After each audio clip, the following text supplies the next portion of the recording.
છોટાઉદેપુરના કવાંટમાં વિશ્વ પ્રસિદ્ધ ગેરનો મેળો। આદિવાસી સંસ્કૃતિ અને પરંપરાની ઉજવણીમાં આદિવાસી નેતાઓએ પણ મેળાની મોજ માણી।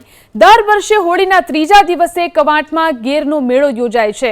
આદિવાસીઓ ઘેરૈયા બની માનતા પૂરી કરે છે। ઠેર ઠેર ઘેરૈયાની ટુકડીઓ વિશેષ આદિવાસી વેશભૂષામાં ઢોલ નગારા સાથે નાચગાન કરતા રહે છે। આ વખતે સરકારે ગેરના મેળા માટે વિશેષ વ્યવસ્થા પૂરી પાડી। મેળામાં આદિજાતિ મંત્રી કુબેર ડિંડોર, પ્રભારી મંત્રી ભીખુસિંહ પરમાર, સાંસદ જશુભાઈ રાઠવા, ધારાસભ્ય રાજેન્દ્રસિંહ રાઠવા, ધારાસભ્ય અભયસિંહ તડવી સાથે નેતાઓ મન મૂકી આદિવાસી નૃત્યની મજા માણતા જોવા મળ્યા। આ મેળાને માણવા દેશ વિદેશથી સહેલાણીઓ મોટી સંખ્યામાં ઉમટ્યા। આદિવાસી સંસ્કૃતિ અને પરંપરાની ઉજવણીમાં આદિવાસી નેતાઓએ પણ મેળાની મોજ માણી। દર વર્ષે હોળીના ત્રીજા દિવસે કવાંટમાં ગેરનો મેળો યોજાય છે। આદિવાસીઓ ઘેરૈયા બની માનતા પૂરી કરે છે। ઠેર ઠેર ઘેરૈયાની ટુકડીઓ વિશેષ આદિવાસી વેશભૂષામાં ઢોલ નગારા સાથે નાચગાન કરતા રહે છે।